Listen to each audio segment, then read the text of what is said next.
안녕하세요, 임준수입니다. 3강 시작하도록 하겠습니다. 3강 보시면 대외항쟁과 신라의 삼국통일 과정을 살펴보겠습니다. 먼저 대외항쟁 보시죠. 자, 6세기 고구려가 쇠퇴하면서 신라의 전성기로 이렇게 넘어가게 됐었죠. 그러면 고구려는 계속해서 신라의 전성기를 빼앗길 수밖에 없었던가? 그건 아닌 것 같아요. 세력 구도상에서 계속 신라에 비해서 열세에 처해 있었던 것은 아닌 것 같고요. 국방비통에서 중국의 침입이 있었기 때문에 아래쪽에 신경을 둘 수 없는 외교적인 상황이 발생했었다. 이렇게 보는 것이 타당할 것 같습니다. 그래서 이 고구려는 항상 북쪽을 신경 썼어야 돼요. 중국의 수나라, 당나라 같은 나라들이 쳐들어왔을 때 그것을 막는 역할을 했어야 되거든요. 그래서 어떻게 보면 신라는 고구려라는 든든한 방어막이 있었기 때문에 더욱더 내실을 다지면서 성장할 수 있었던 것으로 생각이 됩니다. 그래서 고구려를 뭐라고 부르기도 하느냐? 한반도의 방파제다, 이렇게 부르기도 합니다. 한반도의 방파제, 파도를 다 막아줘요. 누구? 수나라, 당나라의 침입이라는 파도를 막아준다. 먼저 수나라의 침입부터 한번 살펴봅시다. 자, 전쟁사가 문제가 쉽습니다. 전쟁사는 굉장히 단편적으로 나오기 때문에. 지금 상황이 어떤 상황이다? 6세기 신라 전성기 상황이에요. 그 이후를 살펴보는 겁니다. 지금 수나라가 중국을 통일한 이후에 남북 세력과 동서 세력으로 대립을 하게 되었었다. 그 말은 뭐냐? 자, 날개에 나와 있는 내용인데요. 조금 지도가 다른 지도긴 한데 우리 교재에 나와 있는 지도 한번 살펴보시면 됩니다. 지금 신라 전성기입니다. 신라가 전성기를 부과한다. 그러면 누구가 친하게 지내겠습니까? 당연히 여제 동맹이 생겨나게 됐겠죠. 여제 동맹. 고구려와 백제의 동맹이 체결될 수밖에 없습니다. 백제는 전통적으로 누구랑 친했었다? 외와 친선 관계를 갖게 되었었더라. 외와 친했었고,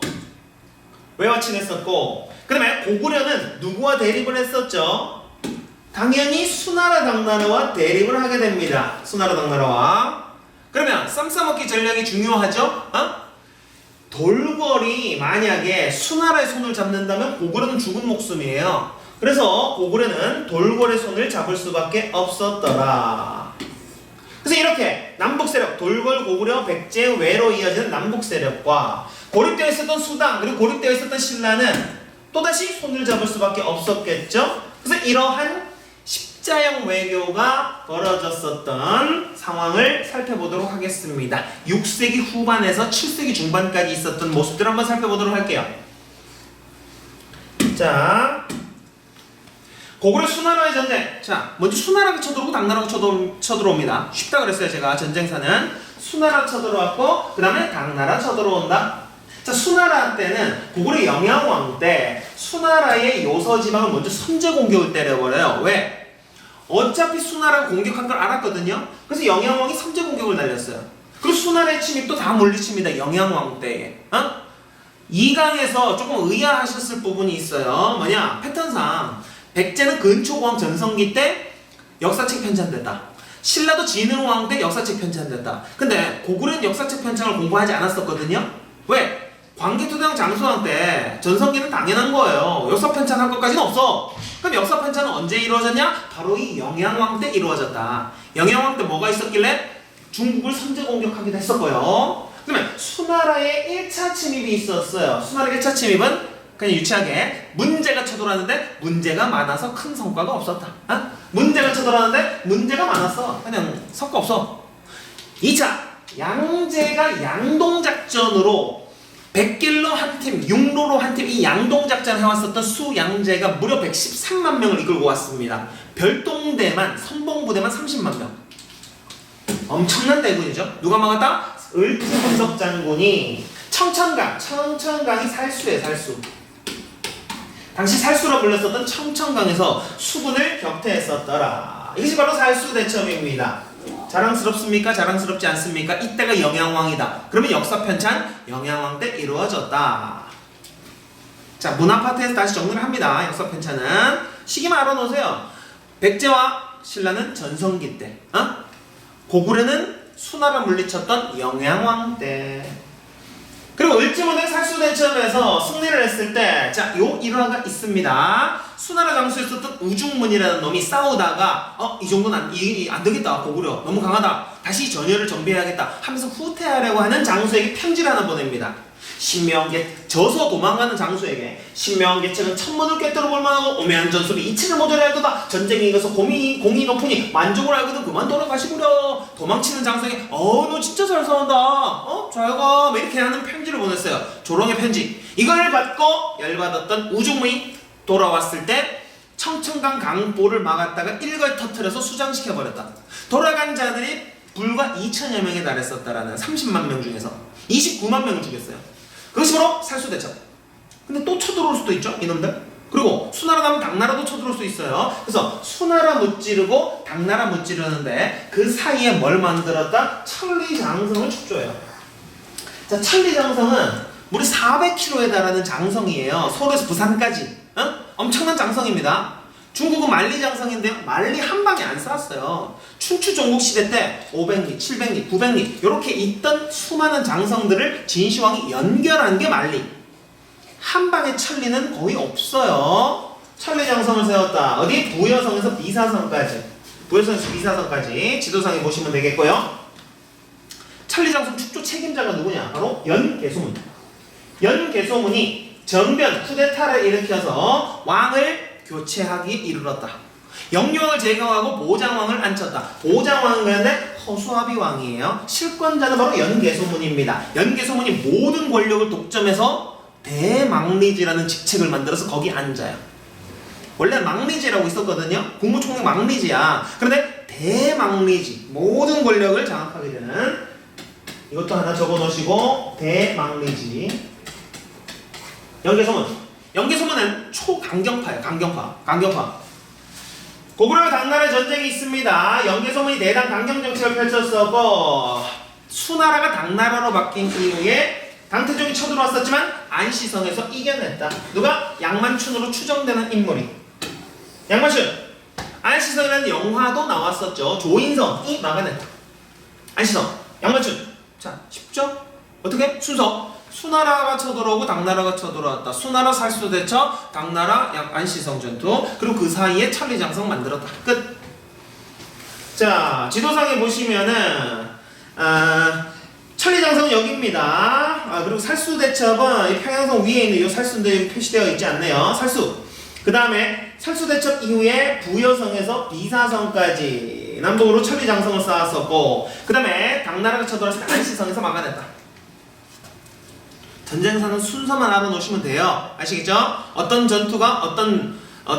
전투가 누구의 침을 물리쳤었던가 이 정도 알아놓으시면 됩니다. 자, 7세기 통일 이전 삼국을 한번 살펴볼게요. 고구려는 수나라 당나라를 무찌르느라 힘을 다 뺐어. 뭐라고요? 한반도의 방파제다. 한반도의 방파제. 백제는 마지막 발악을 해야 되겠죠? 마지막 힘을 내보자. 무왕 때 수도를 옮기려고 시도를 합니다. 옮기지 못했어요. 수도는 마지막 수도 4비죠. 수도 옮기고 새롭게 해보려고 익산으로 수도 천도를 준비합니다. 그런데 여의치 않아요. 약해질 대로 약해졌어요. 그러면 누구를 찾게 되느냐? 종교, 신앙을 찾게 됩니다. 부처님들 중에서 미래부처가 있어요. 56억 7천만 년 후에 이 땅에 내려와서 중생들을 구제한다는 미래부처님이 있다고요. 그게 바로 미륵불이에요. 미륵불. 미륵을 모시는 이 익산에다가 미륵사를 창건하고 부처님 절 도와주십시오. 이거를 빌기 시작을 했다. 익산 미륵사. 그리고 신라를 공격하기도 했어요. 어릴 때는 거지왕이었어요. 서동. 이 서동요라고 나오면은 이 무왕이라고 보시면 됩니다. 서동요, 무왕. 익산으로 천도 시도했었던 미륵사. 그리고 신라를 공격하기도 했었다. 백제는 완전 그냥 사라질 줄 알았는데 마지막 발악이 세네요. 특히 마지막 왕이었었던 의자왕. 자, 역사는 승자의 기록이라는 말이 있어요. 역사는 승자의 기록이다. 뭔 말이냐? 의자왕 하면 떠오르는 이미지가 뭐다? 삼천궁녀 의자왕이죠. 사실 삼천궁녀는 정사에는 적혀있지 않고 야사에 적혀있는데 어쨌건 의자왕을 두세 개 빠진 왕이라고 기록한 것은 억울하다. 왜? 신라가 백제를 멸망시킨 것을 정당화하기 위해서는 신라 마지막 왕이 쓰레기야 라고 적어놔야 되겠죠? 그 승자의 기록이에요. 그런데 실제 의자왕은 싸움께는 했습니다. 자, 군사력을 강화시켜서 신라를 공격해서 신라의 성을 약 50여 개를 빼앗아요. 대하성을 비롯한 50여 개 성을 빼앗아요. 근데 이 대하성을 누가 지키고 있었느냐? 바로 김춘추의 딸과 사위가 지키고 있었어요. 김춘추의 사위 김품석이 대하성 성주입니다. 김춘추. 마지막 왕 의자왕은 싸움 꽤나 했다. 대하성을 공격했다. 자, 무왕은 익산으로 천도를 시도했었다. 무왕 의자왕. 신라는 너무 오만해졌어. 전성기를 구가한 신라는 오만해졌어요. 그래서 진평왕이 뭐라 그랬었느냐? 나는 부처를 낳을 것이다. 그러다가 저주를 받았죠. 어떻게? 얘네들은 혼인관계를 자기들끼리만 해요. 근친혼만 합니다. 왜? 권력이 딴 쪽으로 빠져나갈 것을 우려해서 지들끼리만 혼인을 해요. 성골이라고 하는 성골. 나는 부처를 낳을 거야 했다가 저주에 빠졌어요. 지들끼리만 결혼하는데 자식 조카 할 것 없이 싹 다 여자만 태어났어요. 여자만. 근데 지들끼리만 결혼해야 되는데 여자만 태어났으니 어떻게 해야 됩니까? 어쩔 수 없이 여왕이 등장하는 거죠. 자, 그리고 원광법사에게 결사표를 짓게 했습니다. 결사표를 짓게 해서 고구려를 치기 위해 수나라의 군대를 요청하기도 합니다. 오만하게도 부처를 낳겠다 하다가 아들을 낳지 못했고, 신라의 여왕 등장했었던 것이 여성의 지위가 높았다? 전혀 말도 안 되고요. 어떻게? 이 근친혼의 폐해라고 볼 수 있겠죠? 자, 그런데 이건 뭐 야만스럽게 볼 필요는 없어요. 전근대 사회에서는 전 세계적으로 그랬어요. 권력이 빠져나가는 것을 막기 위해서. 자, 그래서 여왕 두 명이 등장할 수밖에 없습니다. 진평왕 때. 이것도 한 번 등장을 했어요. 원광법사의 걸사표. 수나라한테 도와달라. 손을 잡자. 자, 선덕 여왕이 우리나라 최초의 여왕입니다. 그리고 선덕 여왕 다음은 누가 해야 될까요? 사촌 동생이었었던 진덕 여왕이 한 번 하고 마무리되는 거예요. 진덕 여왕 마지막.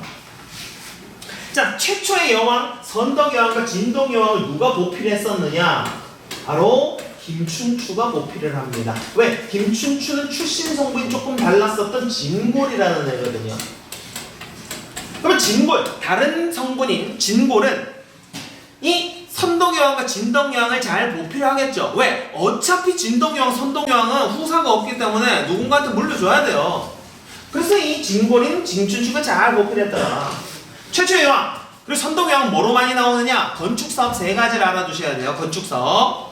아까 황용사라는 저는, 황용은 황제죠? 누가 만들었습니까? 전성기 진흥왕 때 만들었지만 황용사의 9층짜리 목탑은 9층짜리 목탑은 이때 만들었었다.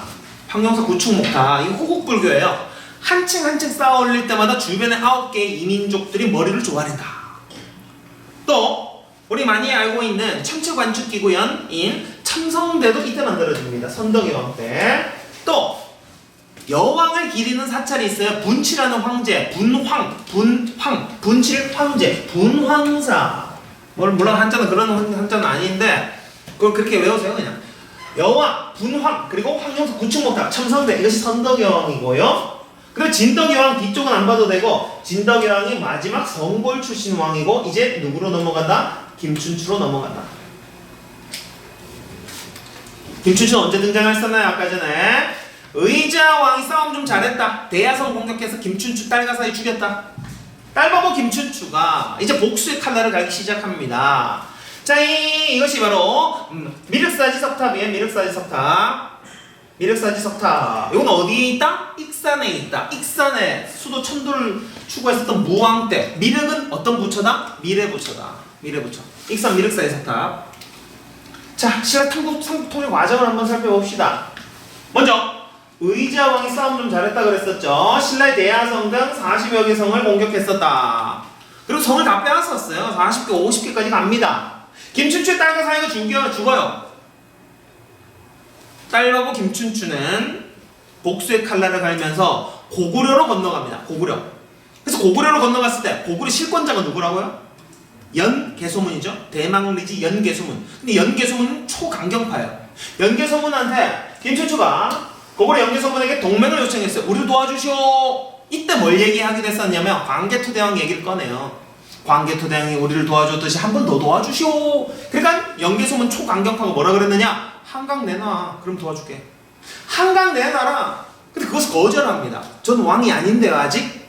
여왕이 계신데요? 그러니까 그러면 제가 감옥에 가둬버려요. 그때 무슨 이야기가 등장하느냐? 고구려의 한 신하가 김춘추에게 얘기를 하나 들려줍니다. 바로 별주부전. 용궁으로 끌려갔었던 토끼가 간을 말려두고 와서 거짓말하고 빠져나왔다는 얘기를 해줘요. 뭔 말입니까? 거짓말하고 빨리 도망가라라는 거죠. 연개소문 장난 아니다. 빨리 도망가.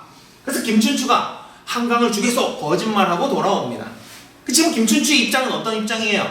백제는 딸을 죽인 원수, 고구려한테는 거짓말하고 도망쳐 나왔고, 그럼 누구밖에 없습니까? 당나라밖에 없죠. 당나라한테 나당 동맹을 체결하러 가는 수밖에요.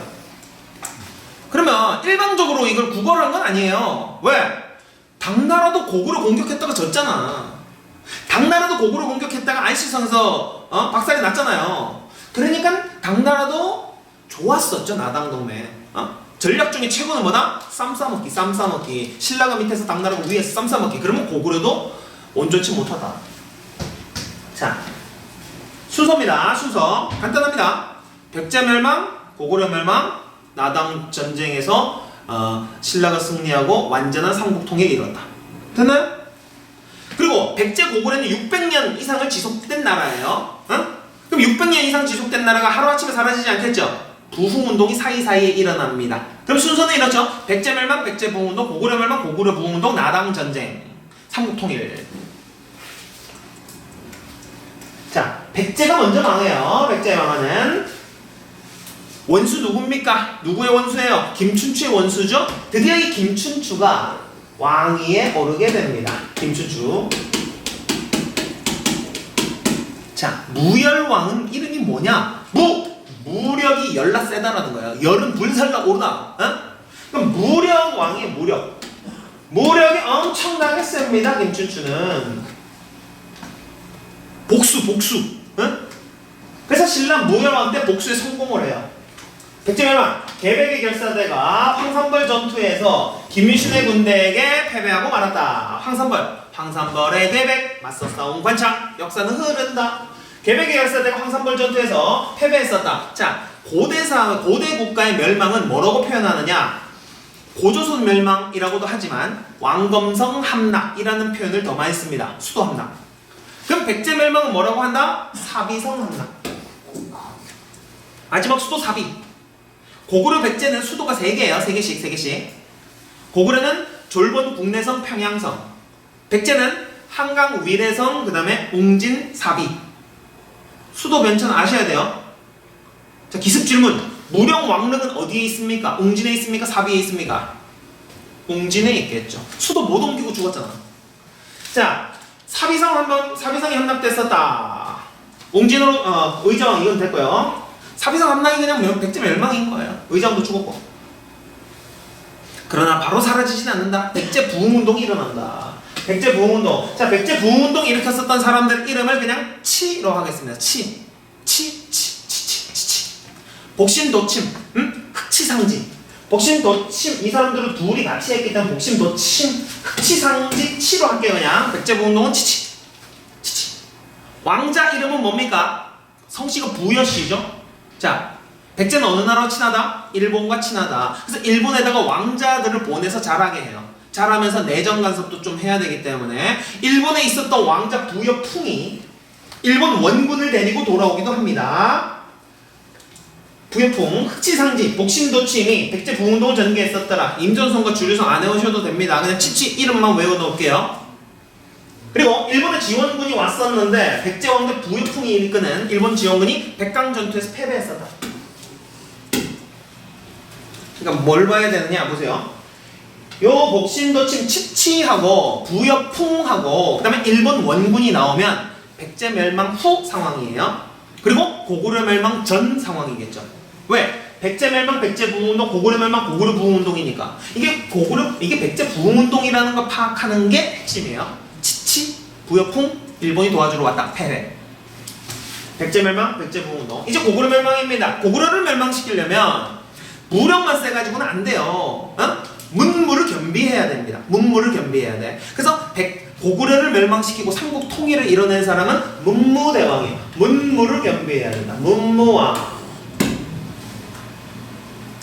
고구려도요, 내분에는 이거 뭐 답이 없어요.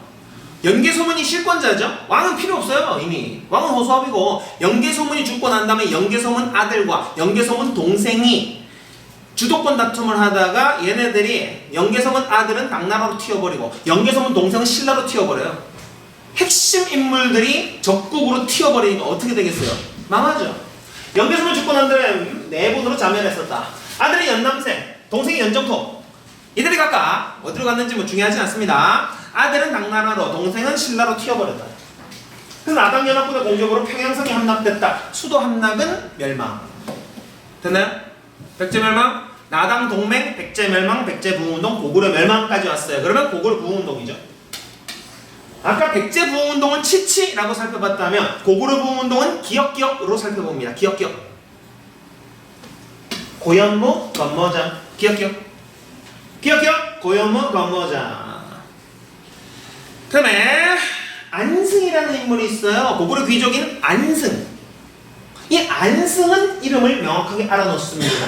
기억기억 고구려 부흥운동. 그리고 안승은 신라가 지원을 해줘요. 에이? 고구려 부흥운동 신라가 지원을 해요? 왜지? 안승이 금마저 익산 지역이에요. 익산 지역. 익산 지역 하면 또 누가 떠오른다? 아까 백제 무왕이 익산에다가 미륵사를 만들었다. 미륵은 미래 부처. 부처님 비를. 익산 미륵사. 익산 금마저에서 보덕국이라는 나라를 세워서 왕이 됩니다. 왕. 그 신라가 도와줘. 왜 신라가 도와줬을까요? 고구려 멸망시키고 나니까 당나라가 원래는 뭐라고 약속했었느냐? 대동강 남쪽을 다 주기로 했었는데 당나라 고구려 멸망시키고 난 다음에 뭐라고 얘기하느냐? 신라까지 포함한 한반도를 다 차지할 야욕을 보이더라. 당나라가. 그러니까 이 고구려 부흥군동을 내 편으로 끌어들여서 당나라하고 싸울 때 활용을 하려고. 그러기 위해서 신라는 고구려 세력을 나당 전쟁에 활용하기 위해서 안승을 지원하게 됩니다. 이거 말이 안 되는 거거든요. 안승이 전라북도 익산에서 고구려를 되살리자라는 거니까 말이 안 되는 거예요. 그냥 신라가 도와준 거예요, 이거는. 자, 당의 침략 야욕을 봅시다. 당의 안동도 호부, 평양에다가 웅진도 덮고 웅진에다가 계림도 덮고 경주에다가. 계림은 참고로 경주에 있는 숲인데 닭개자의 숲을 넣자. 닭보름 소리가 들려서 가봤더니 닭이 황금색 알을 놓고 튀었어요. 그 황금색 알에서 태어난 애가 김알, 황금알, 김알지입니다. 박석김, 박혁것의 김알지 석탈을 할 때 그 건국신화와 관련되어 있는 아주 유서 깊은 숲이에요. 신성한 숲. 어쨌거니 경주예요, 경주. 자, 도호분이 도독분이 따지지 않아도 됩니다. 도호부고 도독부를 총괄하는 개념인데 그냥 따지지 않아도 돼요. 자, 이런 게 설치되었다. 자, 이런 게 설치되었다. 이런 게 설치되었다. 이런 게 설치되었다. 라고 하면 이 다음에 나올 것은 전쟁이다. 전쟁이다. 한반도를 직접 지배하려는 의도를 가지고 있었고 신라에 대항은요 고구려 부흥운동 세력을 지원했었다. 누구? 안승. 안승. 고구려와 백제 유민과 연합해서 당과 대결을 했었다. 그래서 이게 삼국 통일인 거예요. 민족 융합인 거고요. 왜? 삼국이 전쟁을 했지만 최종적으로는 삼국 유민은 나라 망하고 떠돌아다니는 백성들을 규합해서 당나라를 무찔렀기 때문에 이것이 민족통합이다. 나당전쟁은요 순서 육지에서 승리해서 몰아내, 해안가에서 몰아내 당나라가 사라졌어요.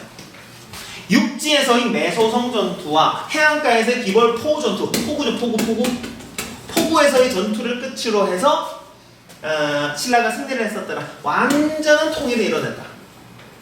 됐나요? 삼국 통일까지 8년이 더 걸려요. 8년. 우리가 지금 간단하게 배워서 그런데 삼국시대 사람들이 진짜 짜증났겠죠.